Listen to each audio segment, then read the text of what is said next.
Hello, everyone. This is Sebastian McMahon from IA Financial Group. I'm back with another weekly economic review, this time for the week ending April 1st, 2022.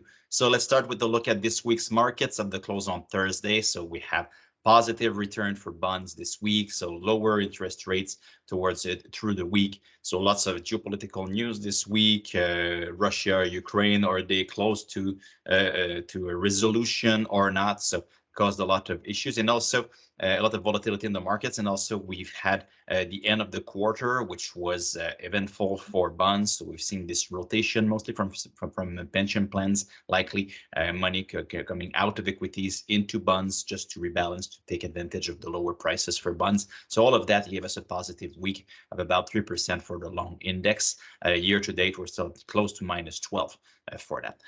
Equities this week, positive, very positive, in fact, for emerging markets. We're seeing China and Latin America having strong inflows and having some positive price action. So those are two trades that we added in all of our funds or managed solution diversified funds. We put some more exposure within emerging markets towards China, towards Latin America. China is saying that it wants to support its stock market, its economy. They say that they're almost done with the crackdown on tech, on property developers. So it's bringing foreign interest back into the country. So we added small positions. It's always small positions in these days because of the volatile, uncertain background that we have, but we're there. And LATAM, the same thing. We wanted to take advantage of commodity exporting countries in the regime of high commodity prices. We think it's a good place to add value. So we're already overweight Canada, but we added some of that too. So two trades that we did. TSX was lower on the week, some profit taking there. So the price of oil was lower by 11%, close to 12% on the week. So that also put some pressure down on the TSX. S&P 500 was slightly lower. Oil, as I said, down 12%. Canadian dollar lower in sympathy with the price of oil, and euro higher, gold lower. So again, a lot of things happening in the markets. And when you look at the quarter that we had just closed, 2022 Q1, that was an historical quarter. If you look at the returns of commodities and bonds, I mean, we were expecting 2022 to be a volatile year, an uncertain year, but we did not expect that we would have the best return for the Bloomberg Commodity Index since its creation in the mid-1970s. I mean, the second closest to the closest period to what we just had was when the US invaded Iraq in the early 1990s. So that brings you back, and that created more inflationary pressures, higher inflationary expectations. So you have one of the worst quarters ever for the bond index here. As you can see, the last time we had the as negative returns or worse returns than that, it was in the late 70s, early 1980s. So an historical quarter by many measures. So when we look at geopolitical news this week, well, it was mostly centered around China. So we had Russia and Ukraine, they were getting close to an agreement, but they're still talking. So I left that aside.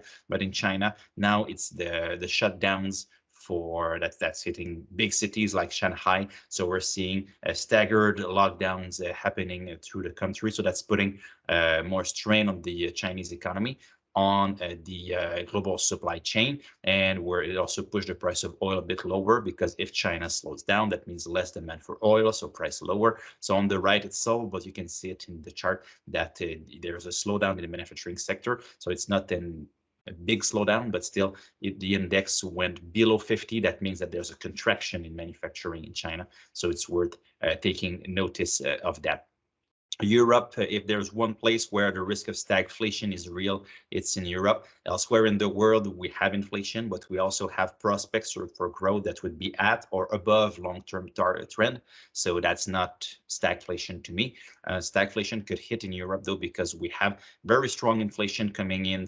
You have Spain, you have Germany, you have France in these charts here. So it's 30, 40, 50 years record on inflation in those countries. And it comes from their dependence on Russian energy with the sanctions and everything that we're hearing, and now the risks of, well, they will have to pay some of their gas in rubles, it seems. So that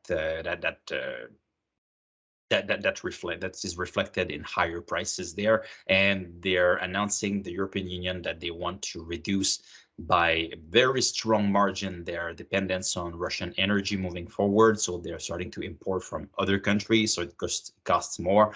And we're starting to hear about rationing of gas in Germany. So this seems like a stagflationary environment. So the risks of stagflation are higher in Europe, but elsewhere around the world, not so much. And if we get back closer, even more to home in the US, the jobs market continues to rebound. So we're seeing the jobs creation that was still pretty strong in March. 431,000 jobs were added. We're still not back at the pre-COVID highs yet, as you can see on the left-hand chart here.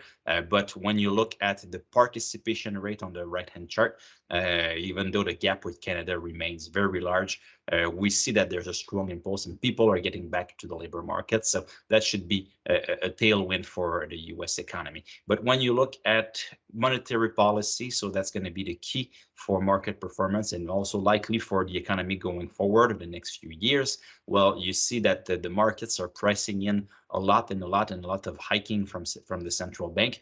Our question is, how will the Fed be able to hike as much as the market is pricing right now? So we think that the Fed's going to be bold and aggressive at first. And as you can see on the chart on the left, you have the markets pricing in 50 basis points hike along the way. Maybe we could see them even sooner than what is priced by the market. Maybe we could see 50, 50, 50 for the next 3 meetings, just to make sure that they tackle inflation expectations and they show that they are serious about their mandate of keeping inflation around between 1% and 3%. But after that, probably the Fed should take a pause, reassess the situation, and make sure it doesn't over tighten and plunge the economy into some problems.